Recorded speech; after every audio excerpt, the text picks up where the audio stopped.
And the session will be moderated by Shri Kiyur Shah, Mono Steel, Gujarat. And let's call the panelist, Shri Ajay Thakur, MSME Head, BSE. Ms. Ruchi Kalura, Whole-Time Director and CEO, Oxy Financial Services Private Limited, Gurgaon. Mr. Rohit Sadaka, Director, Large Corporate India Rating. Mr. Raghav Kabra, Raghav Productivity. Mr. Rohit Rishi, Chief GM, Indian Bank, Delhi. Mr. Sumit Sasdeva, CGM, Bank of Baroda, Mumbai. Last but not the least, Mr. Nishant Baranwal, Head Corporate Finance and Strategy, JSP Group. So I think it's time to start the session, Green Finance Options for Secondary Steel Sector. Hello. Good afternoon, everyone. Nishant ji is from Head Corporate Finance and Strategy, Jindal Steel and Power.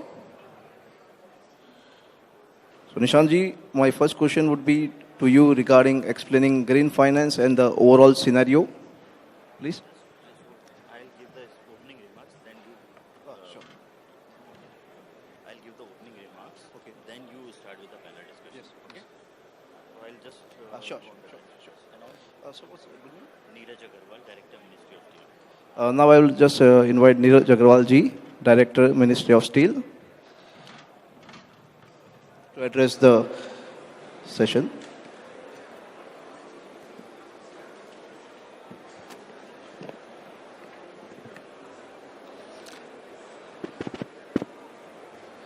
Good afternoon.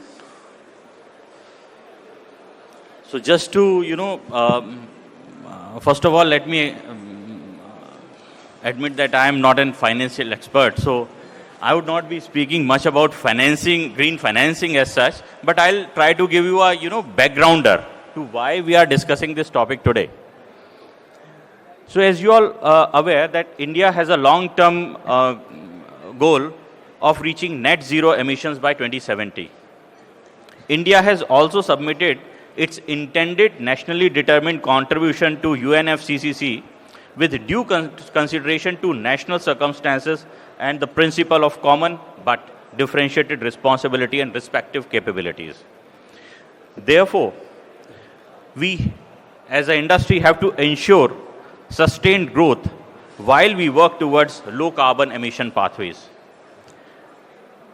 As per the estimate of the World Bank, investment of around $4 trillion is required up to 2050 to achieve our net zero target by 2070, which also means that we would need an investment of around $170 billion annually.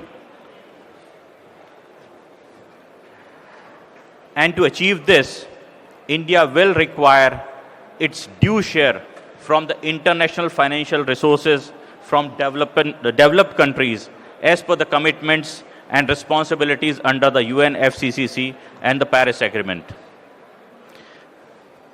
Friends, green finance is critical as large-scale investments are required to reduce emissions, especially in the hard-to-abate sectors like steel. At present, most of the investment is happening in clean energy and electric mobility. There is an urgent need to invest in decarbonization of steel sector, which contributes to around 12% of total GHG emissions in India. And this is against a 7% global average GHG emissions of steel sector worldwide.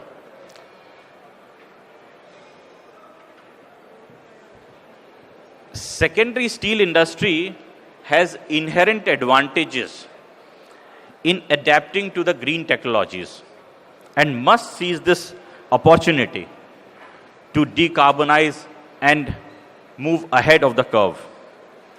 This sector can reduce emissions with relatively low capital and faster execution. With regard to financing options, with my limited knowledge, first and foremost, I think that green bonds market is still in nascent stage in India, and there is a need to develop and expand the green bonds market in India. We may also think of issuing sovereign green bonds, which can be effectively utilized for decarbonization of the industry. There may be other initiatives like creating a green finance institution on the lines of DFIs. We can even create green banks, so to say, in which we can utilize, we can improve and develop a robust carbon credit trading system in India. And last but not the least, we should, our credit rating agencies should also come up with ESG ratings of the company where they can, get benefit out of better ratings and can attract investment in the companies. Therefore, with this small primer, I would like to welcome all the dignitaries on the dais for a fruitful discussion today. Thank you, ladies and gentlemen.